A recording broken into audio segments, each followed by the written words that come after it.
Hi everyone! So welcome to today's video. Today we wanted to kind of talk about how we moved back to Japan. I'm sure a lot of you are really curious about the process because especially now during the corona, things are a little different, actually a lot different. So we wanted to kind of just tell our story and our experience. So the first thing that we had to do obviously is prepare to leave the United States. We owned our house in Michigan. When we found out that we were going to be able to move back to Japan, first we had to sell our house. So that was step one. We were wondering, are people buying houses right now? Aren't a lot of people worried about financial security and all of that? So, but luckily we got in contact with the original real estate agent that helped us buy our house, and we told him, can you help us out? And then he's like, oh yes, no problem, I'll sell your house right away. And we were like, at first we couldn't believe. Yeah, we couldn't believe that he was serious. But I mean, I've been hearing in the news that the market was really hot, and I think our house was in a good price range, so it seemed pretty desirable, I guess. But anyway, so first we had to clear out a lot of stuff, clutter. We donated a lot of things, we gave things to friends. We had a pretty tight-knit community in Michigan, especially with other Japanese or international families, and so we were able to help some people out that needed things. Some people had just moved there from Japan and they needed to set up their household, so we were able to help other people out, which was good. And then after that, we staged our house. We had photos taken by the real estate agent. He listed it on a Monday morning, right? And then by the end of that day, we had fully booked. We were going to show it for 3 days, and it was fully booked, and it was 16 showings, I think. It was pretty tough because we had to leave the house, and especially during COVID, the restaurants weren't open, so we had to kind of sit around in our car, drive around, and it was a little tough with 2 young kids, but we got through it, and we ended up getting a bunch of offers on our house, and long story short, we were able to sell it or get a contract signed within about a month. Right? Yeah. It was very fast, and so we were really relieved. So that was step one. Step two was the visa, because obviously I'm not a Japanese citizen, and our older son is not as well. He only has a US citizenship. So the two of us had to go apply for our visa at the Japanese consulate. That was pretty straightforward, actually. We just had to submit a few documents. Citizen or not, you need to quarantine for 2 weeks. And so we had to write out our detailed plan. And it's a little bit complicated because as soon as you get into Japan, you're not allowed to use public transportation for 2 weeks. So we had to make sure that we could arrange transportation from the airport to our new residence. There's a couple of different ways you could do that. One is you could ask a family member to pick you up. You could also hire a taxi. That would be pretty expensive. Or you could use a private driving service, which is what we went with. And that worked out really well. So after we submitted all our visa documents, we were surprised to learn that it was going to be free. We didn't have to pay any sort of visa application, which was interesting. I guess for US citizens, it's free to get a visa, a spouse or dependent visa. Yeah, I wonder which country people will charge money. I don't know. Maybe some. But that's the one thing is right after we submitted those documents, I think 4 days later, the government issued an order saying that they were going to stop issuing any new visas. So we kind of just made the cut. And really they were only issuing new visas or allowing new entrants if you're a spouse or dependent, a child. So we are kind of an exceptional case. They're not just letting anybody in right now. So we were pretty lucky. Number 3, regarding the shipment. So we, of course, shipped a bunch of stuff back to Japan. And this time we used Kuroneko Yamato Logistics because that's a Japanese company and they know how to do all custom and preparation. And actually, we've used them before too. Yeah, when we came to US from Japan, we used Kuroneko Yamato as well. And the price was reasonable, and their service is of course good. And in total, we packaged 46 boxes, and it's about $3,000. I think that's not that expensive. I think that's reasonable, and everything was fine. Their service is smooth, instruction, the staff, everybody was nice, and so it's very reliable and easy. They provide you the boxes too. Right. They The give boxes us, are free, and packing materials, that's all free. Of course, if you ask more, they will charge you, but for some portion, it's free. And in total, for the duration, it took about 3 months to ship back here, but door to door, from US to our home in Japan. But I assume they shipped it out from US after they confirmed we landed in Japan. So there's some time lag, but yes, because we had to fill up some documents, the custom and like passport information and stuff to we prove. just sent the stamp we got from the airport in Japan to make sure that we really entered Japan. After that, finally they started custom in US side. But anyway, it was very good, and the all boxes arrived finally. There's no huge damage, and actually just last week they came for delivery. Yeah, they just dropped it off, and they unloaded everything from their truck to our home. It only took like 30 minutes. So fast. Yeah, there are 3 people, and their teamwork was very good. Yeah, they worked so well. They even put like bubble wrap down on the floor so that the boxes wouldn't damage the floor. Wow. Yeah. Good service.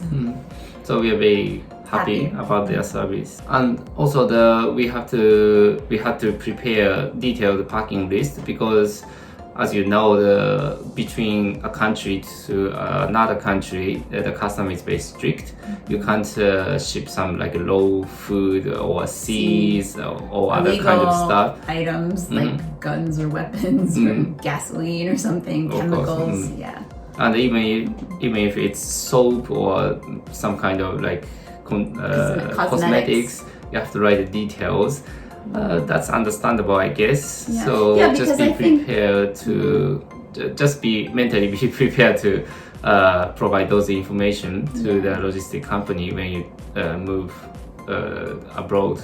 Yeah. Also, because I've heard from a friend that moved back here, the reason why we have to be so detailed is because like they don't want you to like, for example, like there might be some people out there that try to like import a bunch of like goods and then sell them and make a profit.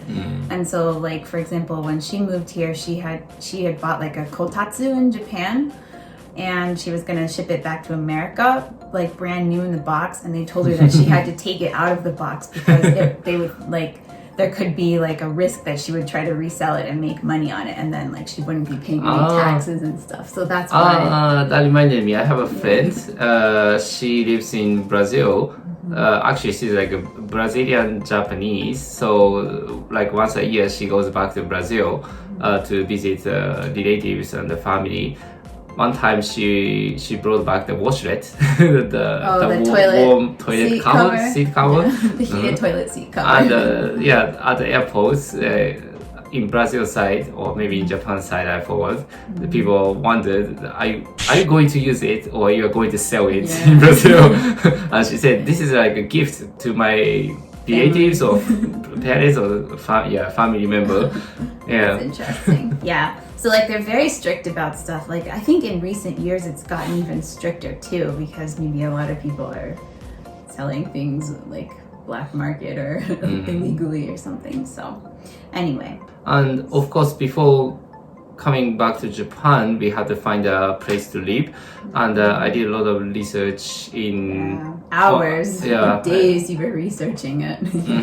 But thankfully, the area we are coming back is where we used to live, so I had the idea what it's like, and each different like area in the city, I knew it, so it was easy to like imagine, predict what it looks like around the house. How close to the roads, how close to the market, how close to the bank, how close to the station, the school. Yeah.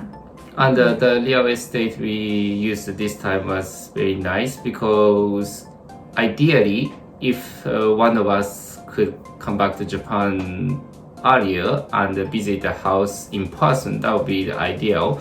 But unfortunately, we couldn't do that because of Corona. Under this condition. So I asked him, can we do the FaceTime? Because today we have those technology. So could you be there and walk through? Walk through, and we communicate through the FaceTime, and he did that twice. He did that 2 days for us, and of course different houses. And finally, the second one, we were very happy. And actually, that's the house we are living in right now. It was great. You did a great job. This is like the perfect place for us. I made Excel and I compared everything. Very the price, the distance from station to the school, and how close to my work place. Yes, because he needs to drive by car, and we'll get into this later, but driving here is challenging compared to the US. So like we had to consider what's the easiest access to the main roads and stuff. So. Commuting time is a huge thing. 5 days a week, I need to drive, right? If one way is an hour, then you spend 2 hours on driving every day. That's too much. So had to think about everything and balance out, pick up the best location. But I don't know, I guess many Americans, that's typical. Like maybe an hour to a 2 hour commute is pretty common nowadays. Wake up at 5, right? Start driving before 6. Some people do that.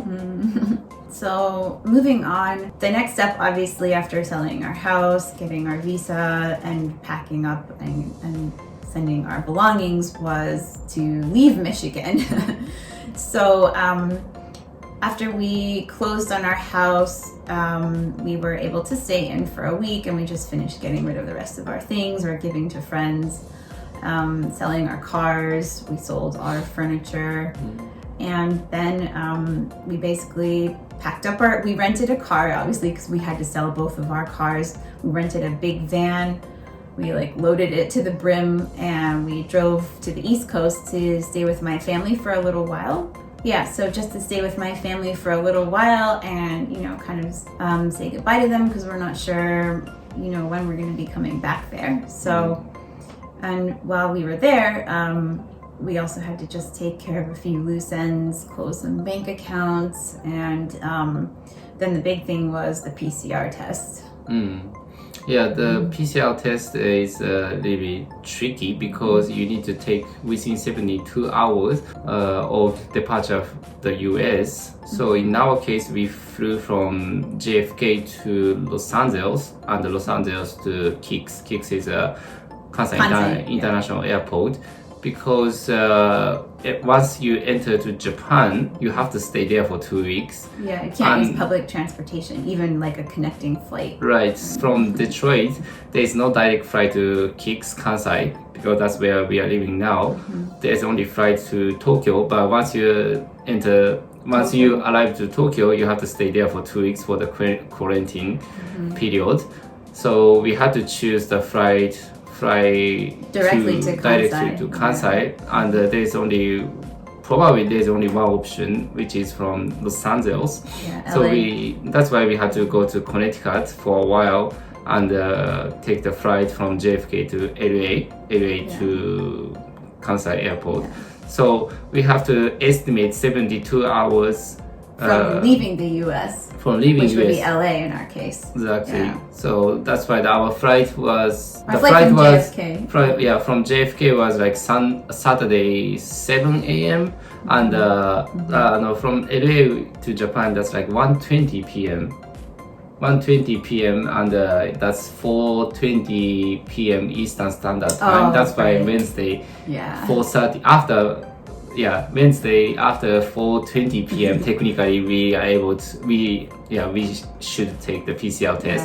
So we had to the 4:30 p.m. As you can see, slot. This isn't easy. This is pretty complicated. So I think that it's by design that way because they're trying to discourage a lot of people from going back and forth or returning. So definitely they're not making it easy.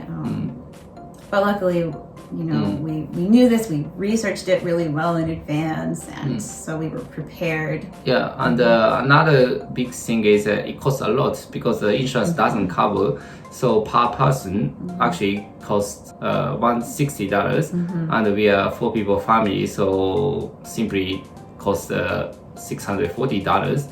Yeah. Which is pretty high. My grandfather, like, he asked us, how much did that cost you guys? When we told him, he was like, God. That's a lot of money. Yeah, but, you know, we knew that. So we were prepared, you know. And we just, you know, it was a shogunai moment. Like, we just had to accept it. Yeah, everybody has to do it. And it's only once, so... But anyway, the test was, they showed. It was so fast, yeah. 1 minute? Yeah, less than a minute, like 15 seconds maybe. And like we kept hearing all these like people complaining on the internet saying, oh, it's so uncomfortable, it's so painful, but like... Just ticklish. It didn't. It wasn't bad at all for us anyway. So how exactly, how you explain that? They stick like a swab, kind of like a giant Q-tip basically way up your nose. I think they had to do both sides for the adults. For the kids, I think they only did one side. Before we took the test, we had to write like the reason we were taking it, and like one of the options was like required for travel, and I think that we were separated into a different group because like I think that's lower risk than people that were going to get the test because they were showing symptoms. So I think that's why they were more lenient. I don't know if like we should say that or not, but that was our experience. We don't know everything, so I don't know what's going on. But anyway, like the staff was friendly, not stressed out at all. They all seemed healthy and not worried. So yeah, and I had to translate that to Japanese, but it's not that difficult because there is a form, and I just need to double check which information I need to put into the translation form. They gave you a form. Yeah, you had to prepare a bunch of documents that we had to hand in at customs upon entry. So another thing before entering to Japan, we had to submit Shitsumon web online. That's basically like a health questionnaire. Yeah, like another health checking. Health like, checking. Do you have a fever? Do you have a cough? Have you felt bad in the past? And where exactly you're going back, and had to do everyone's portion. So I had to submit for 4 people, and after that you get like you can print out the result, which also has a QR code. So when you enter to Japan at the airport, we had to submit that because that can speed up the stuff at the airport. They just need to scan the QR code. They can get all the information we entered. That's another thing, just for your information if you are planning going to Japan or returning to Japan soon. Yeah. So as you can see, at least my feeling is that things went remarkably smoothly for us, you know, like considering the amount of things and hurdles we had to pass over and the things we had to do, you know, just to leave one country and go to another one during this corona was a lot, and it was challenging with 2 young kids, but it went off without a hitch basically. However, I guess that's not 100% true because like at the very last moment we did have one little hiccup. So on the morning that we flew out from JFK, my family drove us to the airport because, you know, it's about an hour and a half drive from their place to the airport. So, you know, they woke up really early for us. We all loaded our tons of suitcases into the car because like we had to basically bring everything with us to live here for the next couple of months before our main household goods were delivered. How many suitcases? 6 suitcases? I think we had 6 suitcases, 8? Yeah. Like a 4 large one and 4 large ones and 2 medium, and then 4 large suitcases, 2 medium ones, and then 2 like small carry-on roller cases that we brought. Of course our backpacks. And then our backpacks, the diaper bag, So like we were loaded to the brim. It was like more suitcases than we could like physically carry or bring with us. But anyway, so we all packed up into the car. We drove down there. They dropped us off. We said goodbyes, and then, you know, we got into the airport. We got through security. We got to our gate. we got onto the plane and the plane started going onto the runway. Everything seems to be going fine. It was a beautiful day, clear skies, sunny. And then all of a sudden, like, we heard this noise, this kind of noise, like, because the pilot tests out the engines and stuff before taking off. And like, I was like, that's a weird noise I've never heard before. What if this is a new plane or, Then we sat there for 10 minutes. Then like we heard the noise again and then sat there for a few more minutes. Then all of a sudden the captain comes on and says, well, sorry, ladies and gentlemen, like engine number 2 is not working. That's like the worst thing. That's like the last thing you want to hear, right? Before going on a flight. So obviously that plane was not going to be able to be used. At this point, we start getting a little bit freaked out because we had timed it so that our connecting flight was like we had 2 hours in between, like landing in LA and then taking off. And there's only one flight per week that goes from LA to Kansai International. So like if we missed that connection and we missed that flight, we would have to wait a whole week to take off again. And like then we would have to do the PCR test all over. We would have to call my parents to come an hour and a half back to get us from the airport and all of our stuff. So like we were a little bit freaking out at this point. And we had to deplane. Luckily, they were going to try and get us onto a different plane. So like we had to rush to a new gate once we got off the plane. Like we sat around for a little while, kind of not wondering what was going to happen. And then they got us onto a new plane, which was actually like brand new. It was like even nicer and a little bit more space, I feel. Probably because of coronavirus now, the less flight schedule. Yeah, so they have more airline planes. schedule. So thankfully there is a, I guess, open empty, plane. They have more empty planes. Yeah, I think you're right. Because in my with my previous jobs, I traveled a lot. And in this kind of case, usually they will merge 2 flights. So the boarding ticket you had will be not eligible. You will be assigned another seat. But in that case, like everybody just sat on the same place.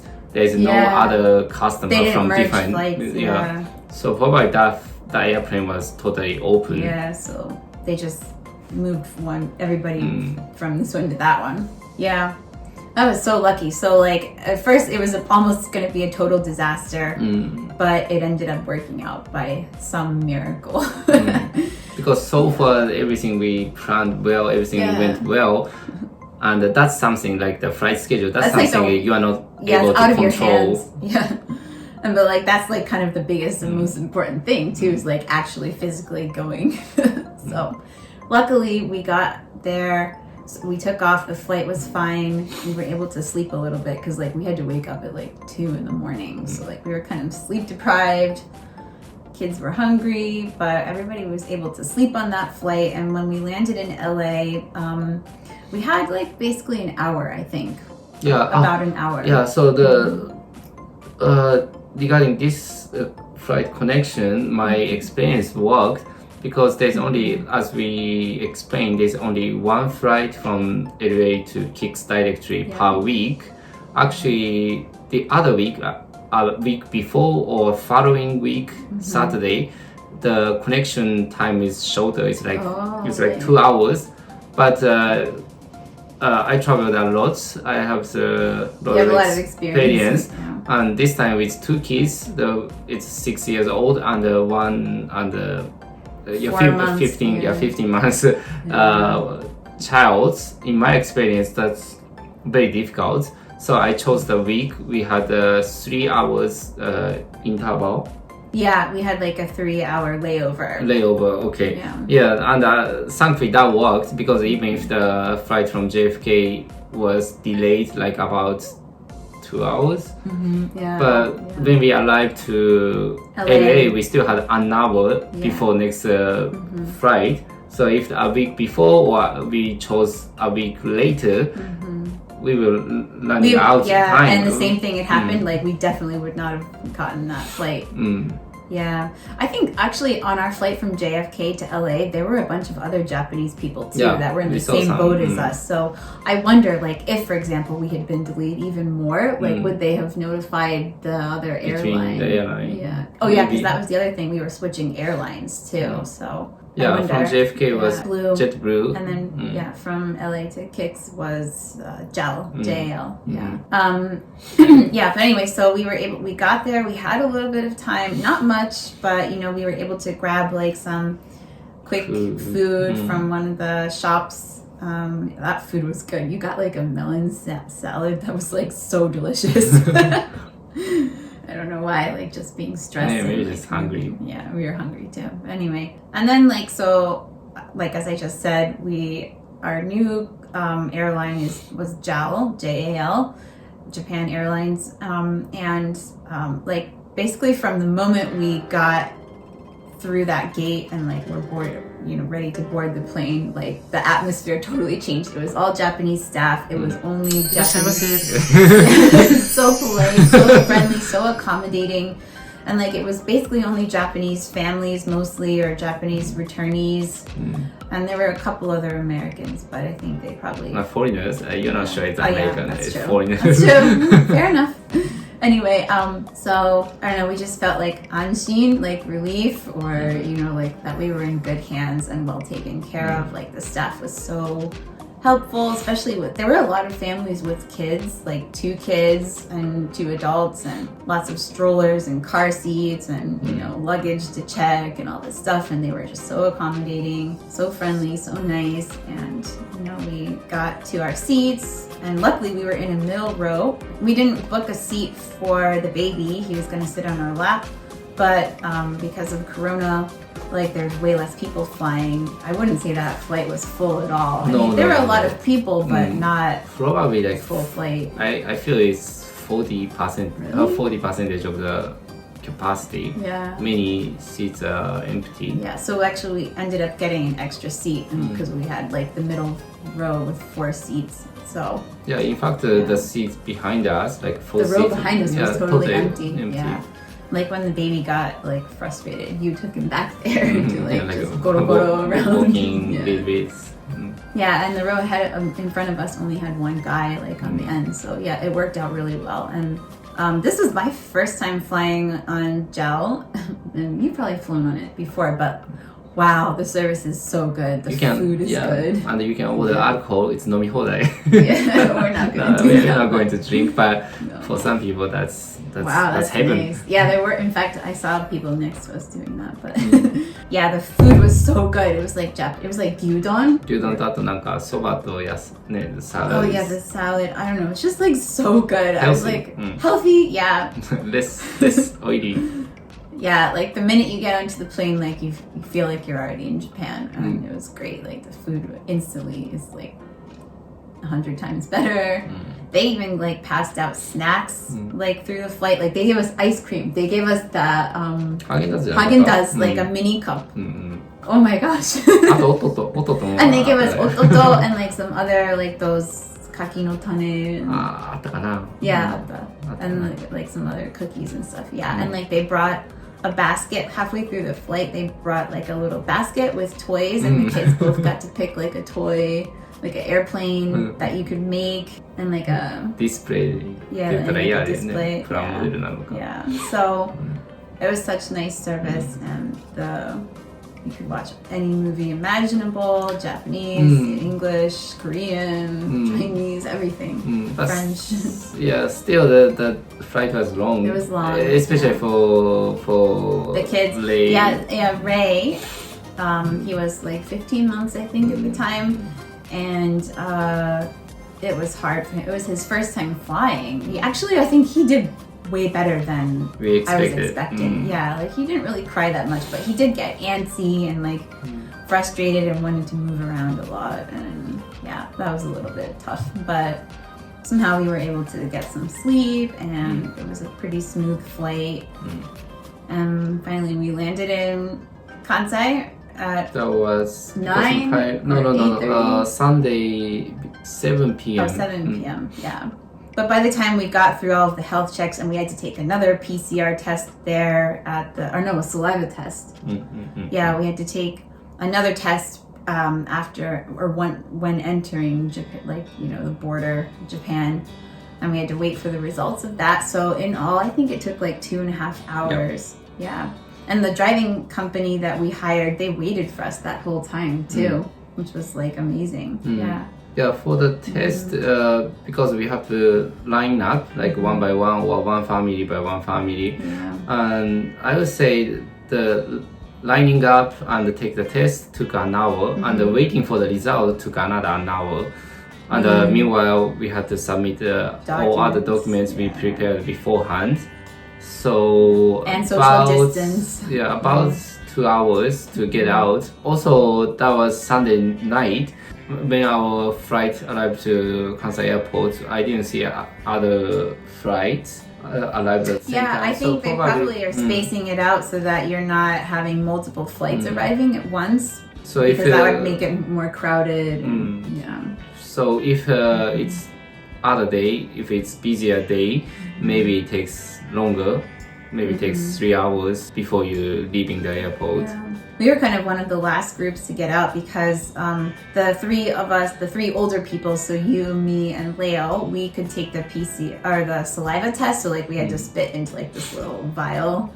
But the baby, obviously, he doesn't know how to spit, and like you had to collect a lot of saliva. It was like this much. It was hard for me because I was dehydrated from being on a long flight. So like it was really difficult. But so the baby had to go get a nose swab PCR test, and so that was what took a long time to wait for that result. Even though it's supposedly rapid, it did take longer than the saliva test. So yeah, I think we were like the last family to leave. Basically. Almost last, only couple families before after us. Yeah, also our seat was in the back. Oh, so, did they do it by seat? Because it's naturally the people in front, they get out from the plane first, they can line up first, but we are pretty... We had a lot of nimotsu and like kids, but whatever, like we just didn't want to rush through it, it's easier when you don't rush. The limo was good. It's a Toyota Hiace. We picked up the Toyota Hiace because we knew we need a lot of space for the suitcase, and also we requested the child seat for second son. Yeah. And the driver was nice, as usual, Japanese. Maybe took an hour from the airport to our home, and it was smooth. It's a Saturday. It was nice. It's like Sunday late night. Yeah, not much traffic. Very smooth. Yeah. But first of all, my impression back into Japan is felt it's like buildings. Buildings. Well, especially like when you're driving through Osaka. Lights. Yeah. Once you get out to Nara, the countryside is a little bit more spacious. And you kind of feel like. And I remember Leo was saying, 日本狭いね. Oh yeah. 建物ばっかりだから。Oh, but he was so excited, thankfully, because Leo loves trains. It's like his big obsession. But like especially he loves it because my family has a history of train lovers because my great-grandfather was a steam train engineer. But anyway, that could be another story. But anyway, so Leo is very obsessed with trains, and thankfully as we were driving on the highway, like going through Osaka, he got to see trains moving because like he'd never really ridden a train before. I think he rode one once when he was like 4 or 3.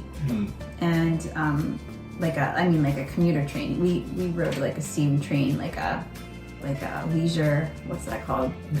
For sightseeing. Yeah, like a sightseeing Hanko steam train. But anyway, so that was like his first time seeing the trains in Japan. He was so excited. He just like was like, I thought he would be like falling asleep because like we were jet lagged. And, we basically lost a day between all that travel. But he was wide awake the whole drive. He was looking at everything. And so like that for me, maybe for both of us, that made it worth it. Like to see how excited he was and happy he was. Because honestly, up until this point, living in Michigan, like during this whole coronavirus thing, he was pretty like depressed and unhappy because like he couldn't see his friends, he couldn't be in school I mean, like at the end he was in school for a couple of weeks, but you know, like basically he wasn't getting to see people and it was lonely for him, you know. So being back here in Japan, everything is open. I mean, obviously people are taking precautions and, you know, going out less, but you know, things are still up and running here, and like you can go out and do things, you can eat at a restaurant. So that made it worth it for us. I think we wanted to give our kids a better life, a happier childhood experience. We weren't getting that where we were. So yeah, so that was our story of how we got from the US to Japan. We're really excited to be back here, and thank you for listening to our long story. I think this is a longer video today, but you know, there's a lot of information in here and we wanted to tell the story properly. So if you liked this video, please give it a thumbs up and subscribe to our channel. We would love to have you here. Yeah, please watch more of our videos for our adventures here in Japan. Yeah, Nara is a nice place. There are tons of stuff we can do, and especially this time we got a car, so we can access more places which we haven't been to before. And I feel I'm discovering Nara again. Yeah, so, with a car. Yeah, you can see so many things that like we couldn't access before. So we want to show how great Japan is, also how nice Nara is. There are tons of stuff to do, nice places to visit, nice restaurants to go, nice places go with children, kids. I mean, yeah. Okay. So yeah, please continue following us for more adventures here in Japan. And we'll see you next time. Bye. Bye. Bye. Bye.